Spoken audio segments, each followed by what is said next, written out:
अपराध प्रवृत्ति के एक अपराधी उस महिला को जबरन उठा करके घरों में ले जाता है। जितनी विभत्स घटना उसकी जितनी निंदा की जाए वो कम है। उस पीड़ित परिवार के बच्चों ने शोरगुल मचाया, फिर भी उन्होंने नहीं छोड़ा। मेरे पेपर पढ़ रहे थे, एक घटना मसौढ़ी में हुई है। विवश जब महिला हो गई, शोरगुल मचा, तब घर से बाहर फेंक करके वो भाग चला। एक छात्रा को गोली मार दी गई। नमस्कार, मैं हूं आपके साथ प्रीति और आप देख रहे हैं तथ्य भारत। बिहार के पूर्व मंत्री जनक राम और रामप्रीत पासवान ने प्रेस कॉन्फ्रेंस का आयोजन किया। मौके पर इन दोनों पूर्व मंत्रियों ने महागठबंधन सरकार को घेरने की कोशिश की। उन्होंने कहा कि जब से बिहार में महागठबंधन की सरकार बनी है, तब से बिहार में अपराध बढ़ गया है। इसके साथ ही पूर्व मंत्री ने शराबबंदी को लेकर भी सवाल उठाया है। उन्होंने कहा कि शराबबंदी भले ही बिहार में हो, लेकिन लोग शराब का सेवन कर रहे हैं। शादियों में 80% तक लोग शराब का सेवन करते हैं और वो भी पुलिस के संरक्षण में। आसमान छू रहा है। जैसे ताजा उदाहरण मैं देना चाहता हूं, रोहतास जिले के दीनारा थाना अंतर्गत अजय पासवान जी की पत्नी सरिता पासवान जी 8 तारीख को स्वयं 6 बजे घर से मंदिर में पूजा प्रार्थना करने जा रही थी। उसी गांव के अपराध प्रवृत्ति के एक अपराधी उस महिला को जबरन उठा करके घरों में ले जाता है और दुराचार करता है।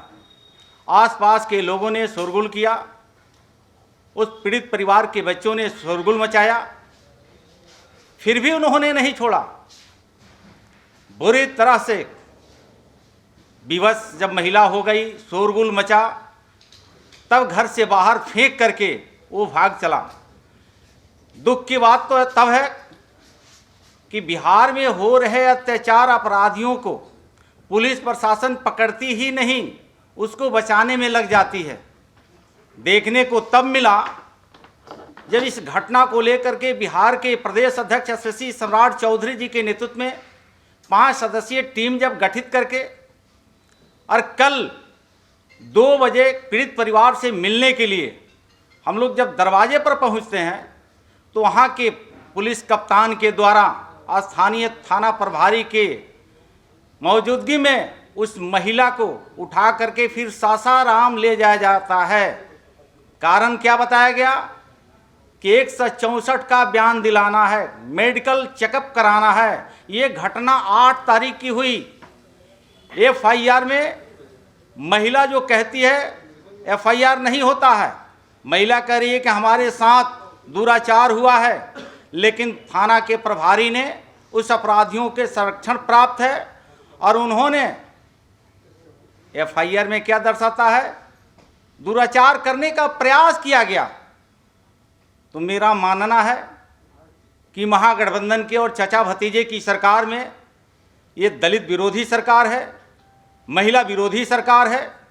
दलितों की हत्याएं हो रही है, दलित महिलाओं के साथ इज्जत आबरू से खिलवाड़ हो रहा है और चचे भतीजा की ये सरकार में कोई पूछने वाला नहीं है। उल्टे पुलिसिया कार्रवाई अपराधियों के ऊपर होना चाहिए, तो पुलिसिया कार्रवाई जिस परिवार पीड़ित परिवार है उसके ऊपर उल्टे यादतन समझौता करने की दबाव डाली जा रही है। दुर्भाग्य है। मुझे लगता है कि अब बिहार में अनुसूचित जाति, जनजाति, आदिवासी महिलाओं को अब इस सरकार से भरोसा उठ चुका है। सरकार को खुद संज्ञान लेना चाहिए कि ऐसे पुलिस प्रशासन को त्वरित कार्रवाई करना चाहिए, कप्तान को निलंबित करना चाहिए, थाना प्रभारी को निलंबित करना चाहिए कि एक बिहार में कानून का राज स्थापित हो सके। सिर्फ ढोंग रची जा रही है बिहार प्रदेश में कि एक कानून का राज है, संविधान का राज है। ये सरासर गलत है, अफवाह है। कहीं कानून का राज नहीं है, ये अपराधियों का राज है। इतनी विभत्स घटना उसकी जितनी निंदा की जाए वो कम है। आज सवेरे पेपर पढ़ रहे थे, एक घटना मसौढ़ी में हुई है। एक छात्रा को गोली मार दी गई, वो भी दलित की बेटी थी। परसों सिवान गए थे,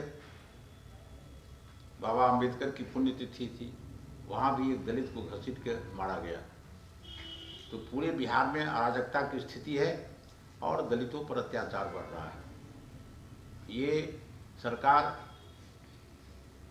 आम लोगों को, खास करके दलित को संरक्षण नहीं दे पा रही है। उनके जितने भी गुंडे हैं दारू पी के इस तरह की कारोबार करते हैं। उनका माननीय मुख्यमंत्री जी कह रहे थे कि दारू बंद है, कहीं भी दारू बंद नहीं है।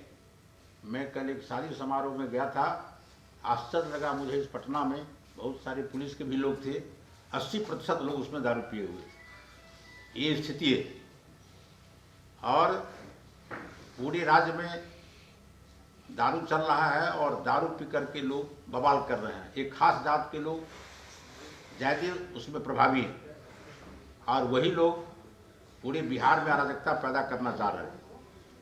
तो इस तरह की व्यवस्था बिहार में है और कमज़ोर तबके जो दलित समाज के लोग हैं, उसकी माँ बहन, कमज़ोर आदमी को इसकी इज्जत लूटी जाती है, उसको मारपीट किया जाता है, उसका ज़मीन कब्जा किया जाता है, उसका घर उजाड़ा जाता है।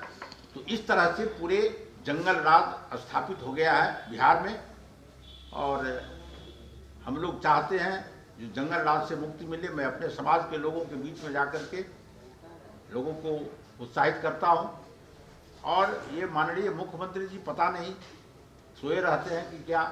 ये मुख्यमंत्री जी जनता दरबार लगाते हैं और जनता दरबार में जब इनका जिले का पदाधिकारी नहीं सुनता है तो यहाँ आते हैं और वहाँ से आदेश करने के बाद भी उसका काम नहीं होता है। ये स्थिति बन गई। तो पूरे बिहार में अराजक स्थिति है।